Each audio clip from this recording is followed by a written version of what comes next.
ರಂಗಮಂದಿರದ ಎದುರು ಮೆರವಣಿಗೆ ಹೋಗುತ್ತೆ. ದಯಮಾಡಿ ಪದ್ಮಶೇಖರ್ ಗ್ಯಾಸನ್ನು ಕೊಟ್ಟು ಬರಬೇಕು. ಒಮ್ಮೆಲೆ ನುಗ್ಬೇಡಿ. ಬನ್ನಿ ಎಲ್ರು ಆಟ ತಿರ್ಸ.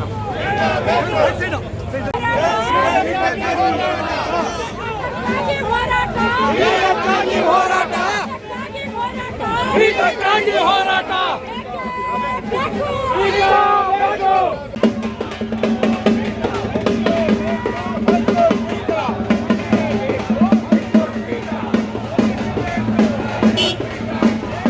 ಶಿವಮೊಗ್ಗ ನಗರದ ಎಲ್ಲ ಸಂಘ ಸಂಸ್ಥೆಗಳ ಸಹಯೋಗದೊಂದಿಗೆ ಇಂದು ಈ ದಿವಸ ಇದೇ ದಿವಸ ಬೃಹತ್ ಪ್ರತಿಭಟನಾ ಮೆರವಣಿಗೆ ಇಂದು ಇದೀಗ ಇದೇ ಮಾರ್ಗದಲ್ಲಿ ಆಗಮಿಸುತ್ತಿದೆ. ನಮ್ಮ ಹಕ್ಕು ನಮ್ಮ ನ್ಯಾಯ, ನಮ್ಮ ಹಕ್ಕು ನಮ್ಮ ನ್ಯಾಯ. ಶಿವಮೊಗ್ಗ ಜನರ ನ್ಯಾಯಯುತ ಬೇಡಿಕೆ.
ನೀವು ಈ ಹೋರಾಟಕ್ಕೆ ಆಗಮಿಸಿ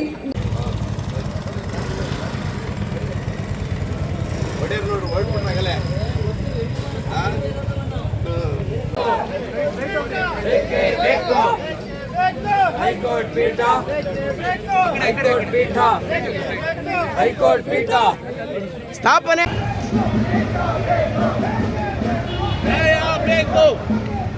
ನ್ಯಾಯ ಬೇಕು.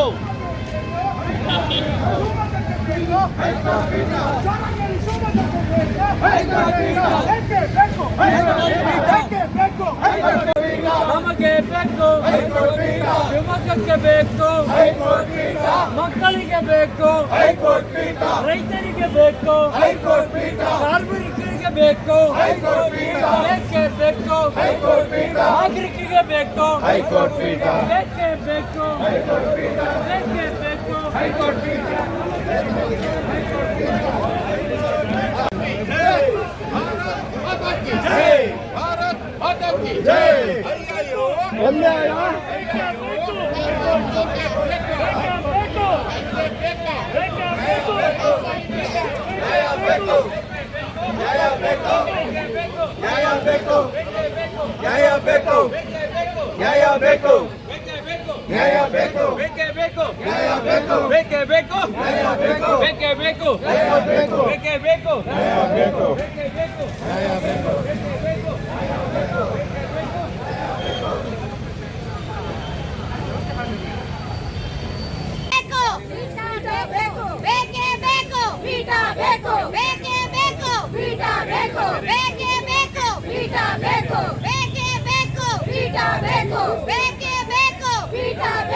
ಹಮ್ಮಿಕೊಂಡ ಒಟ್ಟು ಜಿಲ್ಲೆಗಳು ಈ ಒಂದು ಜಿಲ್ಲೆಯಿಂದ ಮತ್ತೊಂದು ಜಿಲ್ಲೆಗೆ 100-120 ಕಿಲೋಮೀಟರ್ ಮಾತ್ರ ತ್ವರಿತ ನ್ಯಾಯ ಮತ್ತು ಅವರಿಗೆ ಹತ್ತಿರವಾದ ಸ್ಥಳಗಳಲ್ಲಿ ನ್ಯಾಯ ವಿತರಣೆ ವ್ಯವಸ್ಥೆ ಆಗುತ್ತೆ ಎಂಬತಕ್ಕಂಥದ್ದು ನಮ್ಮ ಬೇಡಿಕೆ. ನಮ್ಮ ಬೇಡಿಕೆ ಇಷ್ಟೇ, ಉತ್ತರ ಕರ್ನಾಟಕ ವಿರಾಮ ಕೊಡ್ತಾರೆ ಶರಣಾರ್ಥಿಗಳು.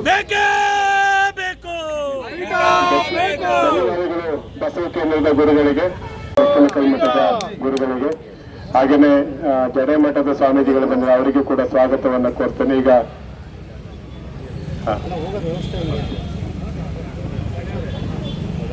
ಎಲ್ಲರೂ ಕೂಡ ಈಗ ಇದನ್ನ ಏನಾದರೂ ಕೂಡ ನಮ್ಗೆ ಇದಕ್ಕೆ ಸ್ಪಂದಿಸ್ಬೇಕು. ಅದು ಜನೋಪಯೋಗಿ ಆಗಲ್ಲ, ಜನಕ್ಕೆ ಮಾರಕವಾಗುವಂತಹ ಕಾರ್ಯಕ್ರಮ ಆಗ್ತದೆ. ಅದಕ್ಕೆ ಅವಕಾಶ ಕೊಡೋದು ಬೇಡ. ಜನರು ಇದಕ್ಕಾಗಿ ಹೋರಾಟ ಮಾಡೋದಕ್ಕೆ ಅವಕಾಶ ಕೊಡಬೇಡಿ.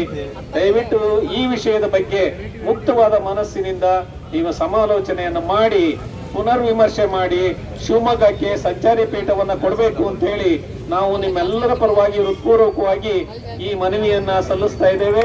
ಪೀಠದ ಪರಿತಾಪ ನಮಗೆ ಇನ್ನೂ ಹೆಚ್ಚು ಸುಡ್ತಾ ಇದೆ. ಹಾಗಾಗಿ ನೀವೆಲ್ಲ ಅದನ್ನ ಲೆಕ್ಕಿಸದೆ ಈ ಹೋರಾಟದಲ್ಲಿ ಭಾಗಿಗಳಾಗಿದ್ದೀರಾ. ನಿಜಕ್ಕೂ ಕೂಡ ನಿಮ್ಮನ್ನ ನಾವು ಮೊದಲು ಅಭಿನಂದಿಸಕ್ಕೆ ಇಷ್ಟಪಡ್ತೇವೆ.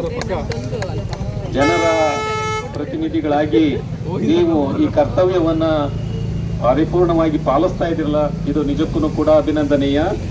ಇನ್ನು ಶ್ರೀಗಳವರು ಈಗಾಗಲೇ ಹೇಳಿದಾಗೆ ಎಲ್ಲ ದೃಷ್ಟಿಯಿಂದನೂ ಕೂಡ ಭೌತಿಕವಾಗಿರಬಹುದು ಅಥವಾ ಇಲಾಖೆಯ ನಿಯಮದ ಪ್ರಕಾರ ಇರಬಹುದು, ಸಾಂಖ್ಯಿಕವಾಗಿರ್ಬೋದು,